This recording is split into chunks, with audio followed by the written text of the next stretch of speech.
You're listening to the Digital Deep Dive, where we tackle the newest trends, strategies, and pain points shaping growth across the digital landscape. From Amazon and D2C to international expansion, join our host and e-commerce leaders across multiple industries for in-depth discussions on how to maximize your brands in the digital arena. Now, here's your host, Aaron Conant. Well, hello, everybody, and welcome back to the Digital Deep Dive podcast. I'm your host, Aaron Conant, and today we're going to dive into e-commerce marketing trends for 2024. We've got a longtime friend, partner, supporter of the network, Udayan Bose, over from NetElixir, one of the people in the space that loves data as much as I do, and just spends a lot of time analyzing it and the different trends. He's got a fantastic agency that's out there, and they're literally sitting on the cutting edge. And so I asked him after we're chatting on some of those trends, if you'd jump on and kind of walk through what he's seen from his perspective as a whole. But Udayan, I'll kick it over to you. If you want to do, a brief intro on yourself and NetElixir, that would be awesome. And then I know people want to hear about these trends and what they need to be on the lookout for. Awesome. Thank you. Thank you so much for having me on this podcast, Aaron. It's really been a pleasure working with you and the BWG group. NetElixir started almost exactly about 20 years back. So we'll be celebrating our 20th birthday as an independent digital marketing agency specializing in e-commerce on the 26th of January. So it has been a fairly long time and a long ride. And it has been fascinating to really be almost like in the front seat, or in many cases, the driver's seat as well, as all of these new trends emerged. So essentially, when we started the company, there was this new company, Aaron, you may have heard of, called Facebook, which had just started from the dorm room of Zuckerberg. I can't believe you're like almost 20. That's what I can't almost 20, yes. So Twitter, it was still a sound which the bird made, and obviously there was no Uber, and there obviously no DoorDashes and all that stuff.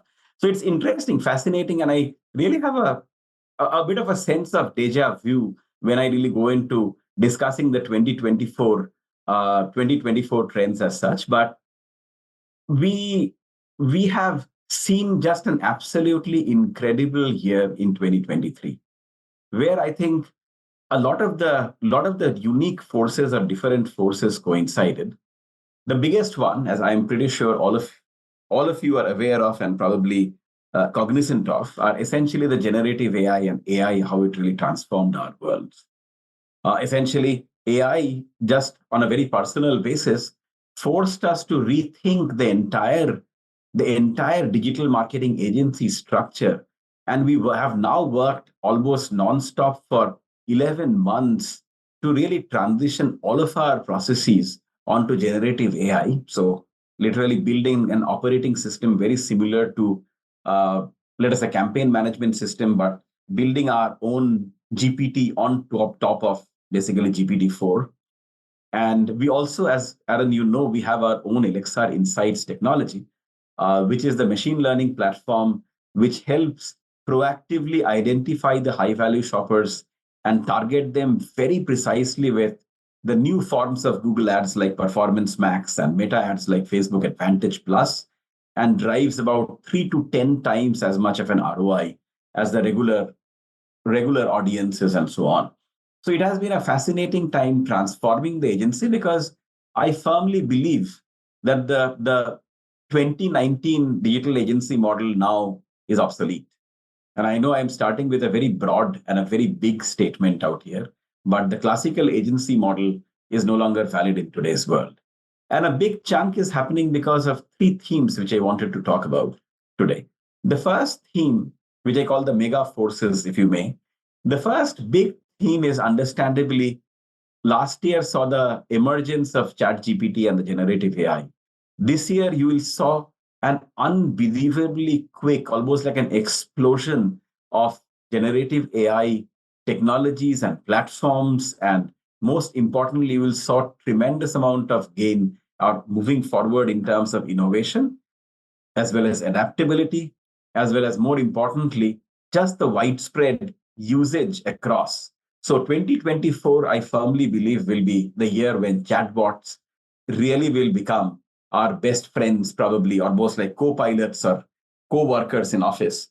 And any company which fails to understand and embrace this unfortunately, is at a significant competitive disadvantage. So my first theme essentially is the emergence of chatbots and chatbots effectively becoming the co-pilots. The second theme I talked about actually started already in the first few days of this year, which is the deprecation of the third-party cookie on the Chrome browser and even the Android as well. So if both of you, if you really take combined, I mean, overall Google Chrome accounts for almost 68% of all the browsers. At least in the globally, the number is even higher, but I think that's the number in the US. Now, from that perspective, if you really look at that, the third-party cookie deprecation fundamentally means that the entire advertising or digital marketing landscape will have to be reimagined and rethought. Because suddenly, the cookies cannot be shared and the entire thing has to be rebuilt and reimagined based on the first-party data system. A massive change in itself to really be sort of called out and very specifically to make a massive transitional impact on any business, any industry. And overall, in this case, we are talking about the digital marketing industry as a whole. The third impact, I think, is more of a slightly far-fetched wish or a hope, but I think with my observation over the last 20 years of running this company, where I've been very fortunate to see, analyze, and track how essentially Apple really brings a product to the market, how it scales up, and its entire marketing machine, the engineering machine, the efficiency machine, so as to say. When Apple comes to the market with its own mixed reality headset on the 2nd of Feb, that I feel is going to be another transformative time. Very similar to, I would probably compare this with the launch of iPod many years back, almost like at the time, right before as to when we were starting off as a company. So it's like these three forces. One is the revival or resurgence of the metaverse, if you may. The second one is the chatbots becoming our co-workers. The third component is how to really survive and thrive in the cookieless world, knowing that even at best, probably about 15 to 20% of the marketers are fully prepared for the decline of third-party cookies. Unfortunately, 80% or more are still not prepared for this demise of the third-party cookies and the impact that may be felt right after this. So those are the three themes I want to talk about. Let's pick them apart one by one. I want to start just because you did around when you're talking about chatbots as a whole, and you're saying, a lot of people think chatbots, they're thinking, hey, it's the help desk that's on the website and uploading there. But I'm sure you agree that, hey, those will be powerful, but it sounds like you're also saying internally companies are going to start utilizing the co-pilots, the chatbots to answer questions, generate data. Like what does that piece look like? Like how are marketers going to be using this? So I think a lot has been talked about, and there has been a lot of discussion as well as practical usage cases like the chatbots in the call centers, et cetera, et cetera. What I am essentially placing a bet in 2024, Aaron, is chatbot as more of your, helpful concierge or someone who can really take you around and help you get things done. It's almost like the assistive component of the chatbots, whether you are trying to really uncover insights from the research report and generate insights. It's almost like an assistant. Or whether you are trying to do the chatbot-led discovery and shopping. When you really go to the sites, there is a chatbot which greets you and helps you successfully complete your shopping journey, which we think will be extremely big. I myself use ChatGPT to compare prices and compare the product descriptions and make purchases during Black Friday last year. So I know it works extremely well, and I'm pretty sure the development would be significant. There is obviously a big reliance still on the site search on most sites. Chatbots would very clearly go after the site search, because if there is a bot which can really help you, if there's a shopping assistant which can help you, what is the point of having even the site search? So I think the site search as a function probably would go ahead and be sort of morphed into more of through the search agents and the search/shopping agents as such. I also feel this entire personal shopping experience would lead to a different era of personalization as well, Aaron. There is a different age of personalization in the sense the chatbot would know the next time you come back to the site as to what were your browsing preferences and what maybe you be interested in purchasing. And as a result of which, they would really help you get to what you want a lot quicker as well. And I somehow feel that that would be the cutoff that we are looking at in 2024, which leads to the next mega spike in terms of the overall online retail as such as a category, let us say e-commerce retail or e-commerce as a category as such. Prior to this, the mega spike, as we all know, came during COVID, the Q2 of 2020. But I'm talking about a mega spike which would be now led by chatbots as be your personal shopping assistant. So that's something which I'm really extremely bullish on. We started off as a search company and now we have really become more of an AI first digital marketing agency. As we really put all of our processes onto AI and we are seeing the benefits right there as well. And I think Bill Gates wrote about it. And first he talked about it in London in May 2023 as to how the search agents will slowly start replacing the entire act of searching. When you talk about searching, people are really finding something, right? And wouldn't it be cool if there is this personalized search agent which can help you find as to what you are trying to really search for, right? There is this company which just beginning of the year, it sort of attracted some very, very powerful investments from folks like Jeff Bezos, who invested a significant chunk of his own money on this company called Perplexity. Now, Perplexity is more of, they are calling it an ask engine. So think of Ask Jeeves, but a much smarter generative AI-driven Ask Jeeves as such. So understandably, it will transform the entire verb as such of searching, and it will probably expand searching into more of a finding, discovering, and asking, right? So I think suddenly we are really looking at expanding the entire search ecosystem, making the entire search process a lot more bi-directional and conversational as well. At this point in time, if you really look at the classic search as we have known from Google or Bing, if you go back to, let us say, even 2020, was you sort of typed in some words, or you probably had a voice assistant which had very limited smarts, and you sort of put it there and it was able to sort of come up with those links and so on and so forth. But now that is going to be changed quite substantially because you have really a hyper personalized search assistant or a search agent which can really help you complete and find what you are looking for a lot quickly as well. Understandably, the search generative experience and Microsoft adding the deep search, both are extremely powerful introductions. When I say Microsoft Bing adding deep search, it can now really get into helping customers get or searchers get answers to very complex questions that don't really have simple answers, which is very difficult for regular search engines or search function to do. So the second part is that, So, really quick, so the functionality is there. Is it now just there's an adoption issue there on two sides, right? We have to get general consumers comfortable with it and what's going on and having that adoption rate. But also what you're talking about is the fundamental change of digital marketing, e-commerce marketing as a whole, of how you're approaching it and the tools that you are using. Right. And that is now going beyond just the ads and the ad tech, which I think is another whole piece in the ad tech. But we're talking about fundamentally changing how we're marketing products on the site, like you're saying. Right. Why do a search when I can get an answer, right? That's the old adage, right? That Google is a search engine, ChatGPT is an answer engine. Exactly. So I think just think of it, I think the best way of thinking of it, any particular product was launched to really address a particular verb to an extent, something that the customer wanted to do. So it's a very clearly addressing a do. The do in Google's case is this act of searching.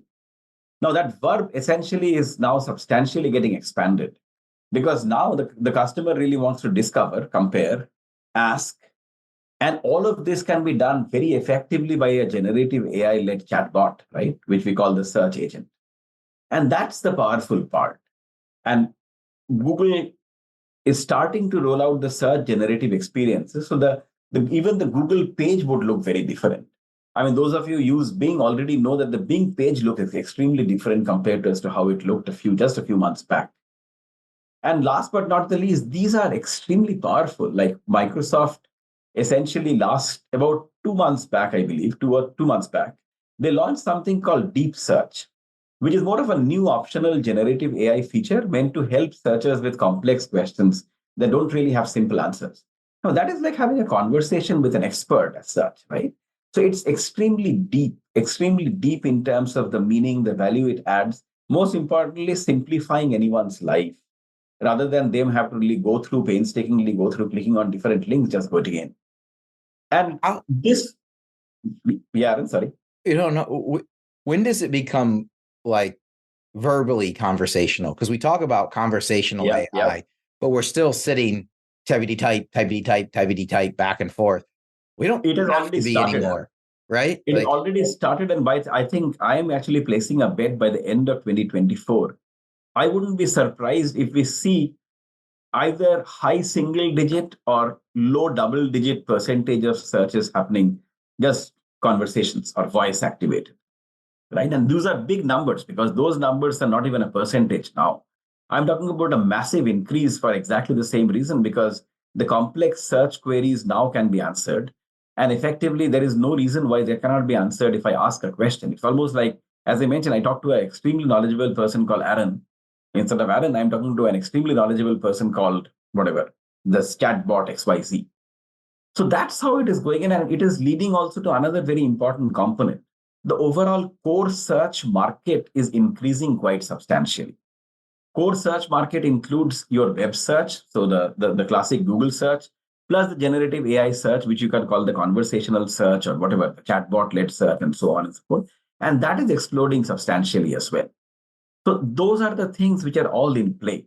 So as you can understand, when the verb itself gets changed or potentially will get changed, understandably, everything changes from how the marketing should be done, redefining the rules of marketing, what are the tools, how should the tools adapt, and so on. Right. And that's where I think generative AI, we are very confident will enter the phase 2.0 in 2024. And it will enter phase 2.2 in terms of innovation. So you would see a lot of emphasis and lot of products coming out which really simplify this entire personal shopping agent, search agent sort of a concept. A hyper personalized personalization would be a big focus. An assistive part would be a big focus. Application would be a big focus. All of these different areas where it can be applied. And most importantly, it would be everywhere, right? So the companies which are not using the chatbot as their co-pilots will be at a competitive disadvantage, significant disadvantage. And that's where I think it's a very fascinating year, because last year was the time when it was introduced, but this year would be the time when it transforms our worlds completely. I totally agree. I'm just sitting there rolling through it in my head that if you're not staying on top of this, your website, your web experience will be so painful, because if you're not plugging these in, it will be so painful. It will just be left behind. It's like you're offering CDs instead of streaming music. Exactly. And the only difference, as we know, on the technology adoption, you talked about the CDs and the streaming part. As you know, technologies like this, the disruptive technologies follow an exponential curve, right? So every month is equivalent to almost like a year worth of falling behind. So every month you delay, essentially you are sort of behind from the competition, which is adopted it by a year, right? So think of it. I mean, 12 months, if you are late, that means essentially you are late by 12 years. So that's, I think, the part which most people do not really understand. And a simple example why I say that they don't understand is this entire understanding of this privacy first advertising, which is in the new cookieless world as such. Which is number two, right? Which is number two, essentially. Exactly. I love how these blend together. Yes. Right. So this is, I think, the segue into this part as well, because there was this article which came out in Search Engine Journal just, I think, in December, where most marketers are still not ready for the death of third-party cookies. And in fact, just about 3 days back, a very similar article came out and was published on the Wall Street Journal, I think, on the 6th of this month, 6th of Jan, which exactly talked about the same thing. And that's a big concern, right? Because Google will disable 1% of the Chrome users almost immediately. And by the end of the year, they are really looking at completely phasing out the third-party cookies. Everything would change. I mean, everything essentially that we are talking about change. And Google and Facebook or Meta has been already taking steps. For example, I think a lot of people, a lot of companies have struggled to adapt essentially and succeed in the new AI-based modules like Performance Max in Google Ads or Facebook Advantage Plus in Meta, and so on and so forth, right? And just because it's a black box. So that's where I think adapting to this new world becomes extremely critical. And on the same lines, I think we very clearly believe now you will see as to each channel really work at a very intense pace to try to safeguard their walled gardens. But I mean, walled gardens are getting built anyway, right? With the deprecation of cookie. Now let me sort of put the biggest walls I can around the walled gardens, right? So that my competition cannot really scale those walls. So just think of the internet as an open space, all perpetually connected. That goes off and suddenly it is replaced by, let us say, a set of cubicles all disconnected. And the entire ecosystem is filled with those cubicles or those boxes or those gardens, as you can say, right? And one of the areas which really has had some significant success over the last about, I would think specifically about 3 years, let us say COVID times and so on, has been the retail media network space, which we saw a massive boom coming in. And I mean, the fact remains that Amazon still accounts for 75% of the entire retail media network spend. But I think it's a lucrative proposition because, I mean, it's a walled garden concept, right? And specifically for companies, as our good friend Andrew Lipsman from eMarketer talks about it.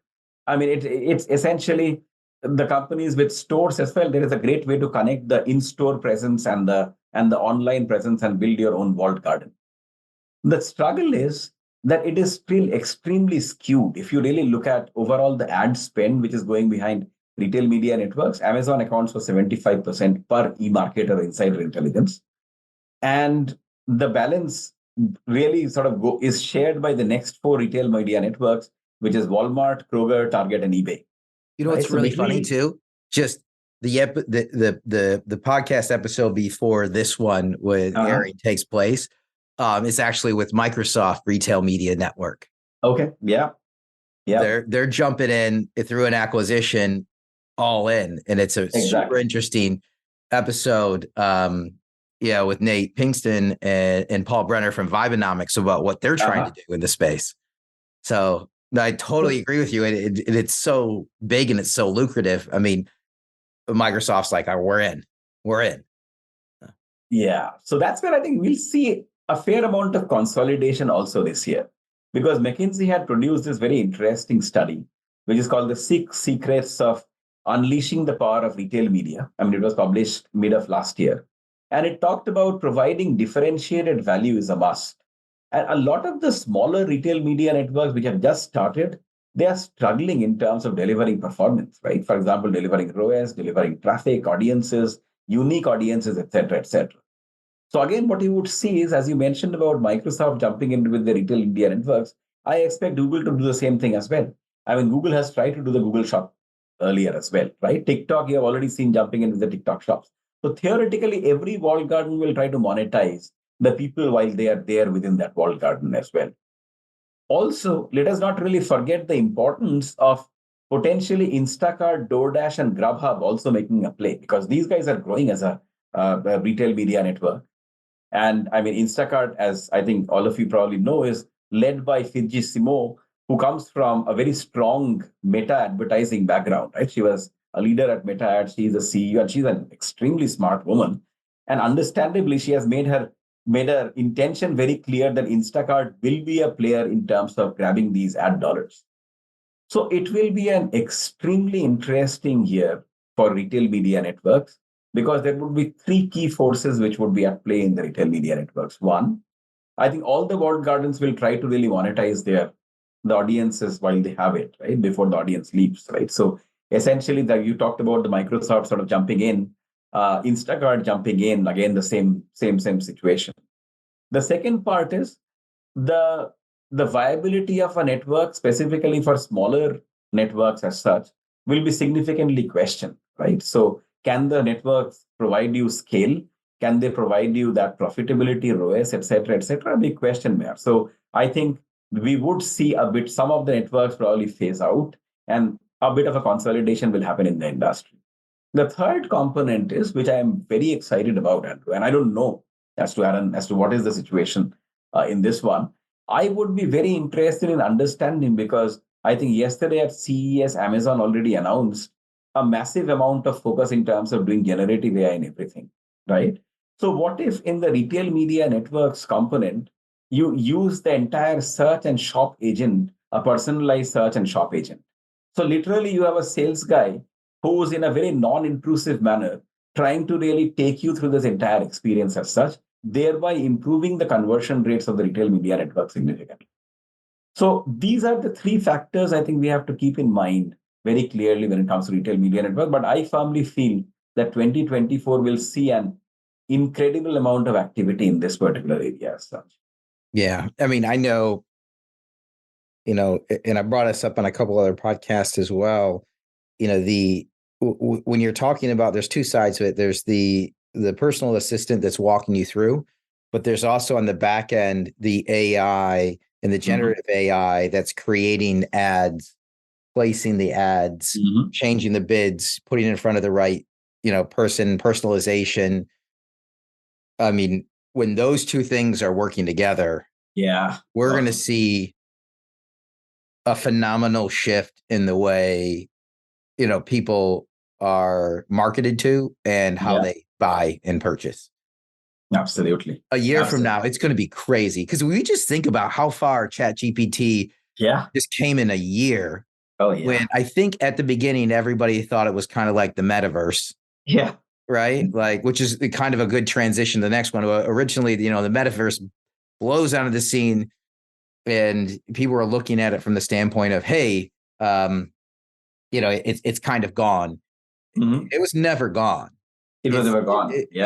It's been trumped by, generative AI and all these AI trends, but the metaverse is still never went anywhere. Exactly. And that was my next point about the revival of metaverse, right? So I think if you really look at Apple, there are two ways of looking at Apple. One is as the innovation company, but I prefer to look at Apple more as an engineering company. And if you look at engineering company, one of the things Apple is really good at, probably the best in the world, is they are a tremendous follower. They are a good leader, but they're a tremendous follower company. Because whatever the innovator or the first mover has done, they do significantly better than that. And Apple's new mixed reality headset, which starts getting available in the US starting Feb 2nd, I feel will really usher in and again revive this entire interest in metaverse as such. And it sort of coincides very well with all of these things, right? The cookieless world and all of these things that are going on, because we are talking about building walled gardens. So building walled gardens not only in the digital space, but also metaverse as well. So we will see a resurgence, I am very confident, despite the prohibitive price of the headset of about $34.99 or something, $3,500, et cetera, et cetera. Now, one player which I wanted to connect as well in all of this stuff, and it's a bit of a segue into this as well. Meta earlier in 2023 made a very important announcement very quietly. So in the US, they launched something called an advanced conversational assistant that's available on WhatsApp, Messenger, and Instagram, and is coming to Ray-Ban Meta smart glasses and Quest 3, right? So Meta was already thinking of this, right? Already thinking of it and working on it. So Meta AI can give you real-time information and generate photorealistic images from your text prompts in seconds to share with friends. So think of as to, again, building an entire ecosystem powered by generative AI and Meta. So just imagine the power of Gen AI meets metaverse. It's just going to be huge, massive, right? Because it will really take the hyper personalization not only in the digital world, but to the metaverse in a massive way. And one player which we very firmly feel is extremely well placed, Aaron, to really take advantage of all of this is basically the TikTok. TikTok shops has been gaining in popularity. And I think we already know that it is literally has a stranglehold on the Gen Z and to an extent the millennials as well. And both of these factors, like the generative AI application, as well as the entire would really lead to a boom in social commerce moving forward as such. So that's what we are betting on as well. So I think the powerful thought which I really would want to leave you with, what happens when generative AI really meets metaverse?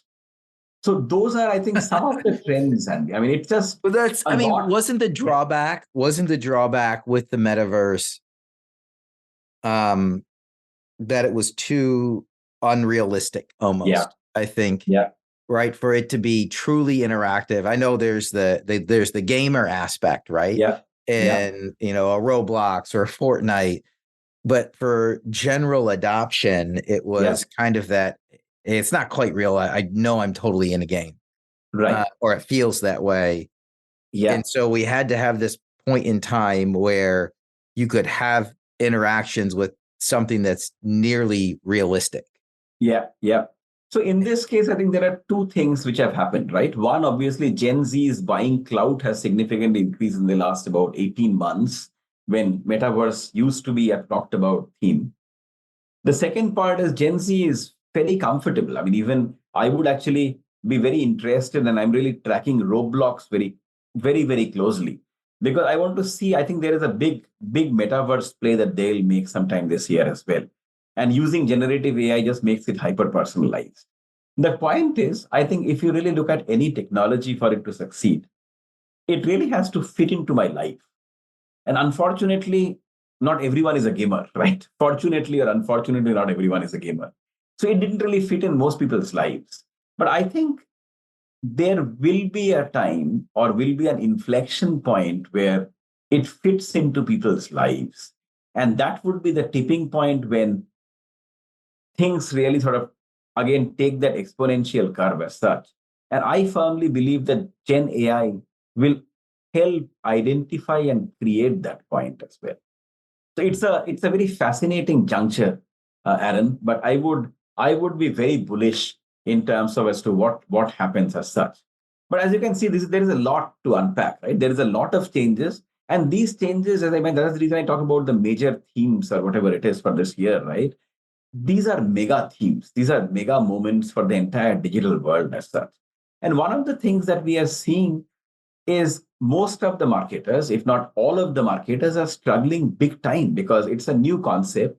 If you really look at an e-commerce company, they are struggling to even match up to all of these demand and comprehend. There is no prior specialization which will help because all of this is brand new. So you don't really have people who are experts in metaverse or experts in Gen AI that you can step in. Everyone is learning and sort of has that the winning mindset and the growth mindset essentially. So we are at NetElixir placing our bet in becoming the AI first digital agency. We will see in 2024 the emergence of what I call the digital first or AI first digital agency. And at NetElixir, that's what our entire mission is. How can we help bridge this gap, which has been created by this astronomical power of Gen AI plus all of these new technologies, the cookieless world, et cetera, et cetera? And how can we really help marketers bridge this gap? Because you're right, if the marketers fall behind, there is no way for them to catch up ever. Understandably, that poses a significant competitive disadvantage for the businesses. So that's where I think the emergence of AI first digital agency is what NetElixir, as the CEO of NetElixir and the founder of the company, I am really placing all the bets on. And we It have been has working to extremely happen. hard.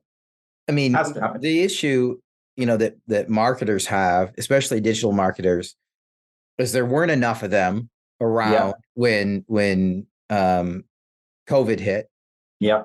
And then once we started to try to train some, everything's moving so fast, nobody can stay on top of it. And what they're really looking for is there's so many things going on and it's all changing so fast. Yeah. Is that partner in the space, somebody to hold their hand and say, hey, we're going in the right direction, right? It's all foggy right now, but we've been here 18 other times. We know where we're going. Exactly. And who really has the technology and the AI capability to back up as well. telling the struggle that is that there are a lot of companies. I think AI first is a very loosely used word, right? Because you slap a skin on maybe a basic application on chat GPT and really claim that you are AI first. We have invested 7 years in our product innovation lab to build only 4 proprietary predictive analytics or machine learning driven models. And so 7 years to develop only 4 models, right? And this works entirely on first party data. And I find it so intriguing that companies just by slapping something on chat GPT and packing it up in a different way are claiming to be AI first. That's what my struggle is. There would be a lot of almost like a noise around the area. But I think that's where it's important because the noise is not really going to help anyone, not the marketers, because they'll sort of fall for it, unfortunately. And they'll essentially pay a price when they find out that this like chat GPT looking better or more beautiful or aesthetically more appealing, and that this company that they are working with, the partner they're working with, does not really have their own machine learning algorithms and technology. And that's what I really wanted to emphasize, that anyone to even claim AI first digital agency needs to have invested that much amount of time, effort, resources, money over a significant amount of time to really work on this and build their own platform as such, or a machine learning platform. And that's where at NetElixir, we feel that we really have a significant advantage of making this claim of being the first AI first digital agency of 2024, which can help marketers bridge the gap between what is possible and what is happening in the future and what currently is their state is. So that's where I think we become more of a connecting AI first agency, just because of as to how we have structured ourselves. Because the classical model is, honestly speaking, my friend, dead. Yeah. So I've been picking your brain. I always like to give people opportunity, like what's top of mind for you? Any questions I can answer for you? For me, Aaron, specifically? Or?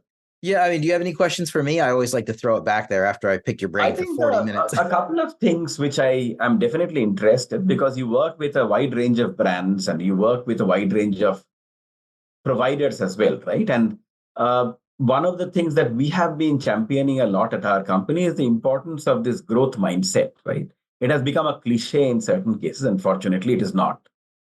And the growth mindset is becoming more and more important. My question to you is, working with so many brands and marketers, how well do you think the brands as well as the agencies or solution providers are really coping up with this change? I mean, do they have that growth mindset or an organizational growth mindset? Well, right now, everything's so weird with the economy that people don't know what to do. And this is good and this is bad. It's bad from the mindset of, hey, what do our budgets look like for 2024? And what should we commit to? The good part is things are slowed down a little bit where people can pop their head up. Mm-hmm. And I mean, I think growth right now is actually second to profitability.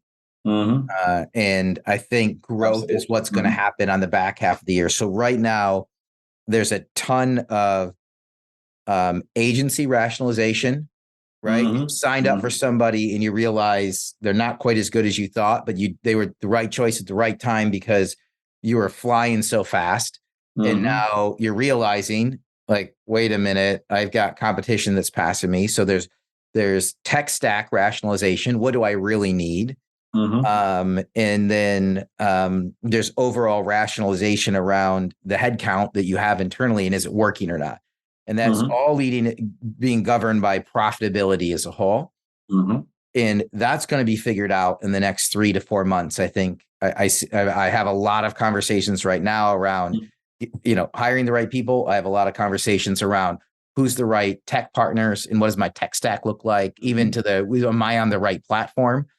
And then, hey, I want to reevaluate my agency because I think I'm overpaying. So that's the mm-hmm. whole profitability piece that I think will be figured out by the end of Q1. Mm-hmm. Then I think what you're talking about is the growth mindset is the strategy mindset. Mm-hmm. What am I doing to win? And strategically, mm-hmm. how am I looking out? Because I've been playing catch up for the past 3.5, 4 years. Mm-hmm. I mean, isn't that weird that the pandemic started almost 4 years ago? and yet still has these lasting implications 4 years later. Like, I don't know where the time went, but there is now this time where it's strategically like, I don't have to be completely reactive to everything that's taken place. I can now be proactive and plan. And that's an exciting spot to be. Yeah, I mean, 2024 might be down a little bit. But if you can be down a little bit, but more profitable, and you can feel like you have a better hold on your business as a whole and what you're tasked with doing and growing. And let's be real, without these AI tools, nobody can keep up with the pace of change. Nobody is going to be able to create enough content. Nobody's going to be able to change bids fast enough, target the right demographics, have the right personalization, optimize it all, answer the right questions, customer service. Without this, nobody can keep up with it. Exactly. So we need tools because of the AI acceleration. We need AI tools to keep up with itself because we can't. Right. I think at the end of it also, what we are seeing very clearly, Aaron, I think there are two parts which I really wanted to emphasize. The first part is the importance of getting into what I call the future casting, right? Everyone, I think, finds it very easy to talk about what is happening now, right? We don't spend as much time talking about as to what is possible, right? What does the future look like? And as a result of which, in many times, we are not prepared for the future, right? And we just sort of waddle into it as if essentially it was the same as the current. The challenge in this case is the future looks very different from what the present looks like. And unless and until you actively spend some time thinking about the future, there is no way for you to waddle into it because you will probably stumble and fall. And that's what I sort of am seeing very clearly is a challenge, because we are this entire concept, which is called the pod snappery, right? Just thinking of like within the well, I think is probably can be a big distraction, because you're almost like really looking at, this is my world, this is how it is, and this is how it will be tomorrow. But tomorrow's world, my friend, is going to be very different from how today's world is. Look at as to how today's world is very different from exactly a year back, right? 10th of Jan 2023, just compare that. So I think that's where it's important for companies to engage in a little bit of what I call the future casting, thinking about the future, and not only internally, but I mean, we are more than happy as experts to help. We have been invited across by different companies, our clients like Amica and so on and so forth. We're talking to their CEOs, etc., just trying to think of the possibilities in the future as well, so that at least it's there in the mind, right? Do they have to essentially act on everything? Probably no, immediately. They may not really even have the plan for everything, but at least sort of knowing as to what may be coming. So we don't deal as much with maybes and possibilities as we are really entirely focused on what is happening now and really fixing those fires now. So I think that would be a message for the entire audience that you have. Essentially, I think companies should actively, in a disciplined manner, spend at least an hour a week. Doesn't really take much, right? Where I think they sort of get in folks who just talk about as to what is possible. Awesome. Well, we're getting right here to the end of time. Dan, thanks so much. You're so important to the network. The educational, informational aspect, and just, I don't know, it's fantastic. Super honored to have you part of it, and love the fact that you'll jump on and just knowledge share across the board. Any last thoughts here as we wrap up? I think, as probably, so I remain a big fan of Steve Jobs. So I'll sort of end with that same line. This is the time where I think that entire thing with Jobs mentioned, right? Stay hungry, stay foolish. I don't think there has been a better time than this to really start a new year with. That stay hungry and stay foolish, and just think of the future a little bit and add it to as a part of your disciplined day-to-day routine as well, because the future will look very different from what the present looks like. Awesome. Well, thanks so much, my friend. With that, we're going to wrap up this episode of the Digital Deep Dive. Thanks, everybody, for listening in. Awesome. Thank you so much, Aaron. Thanks a lot. Thank you.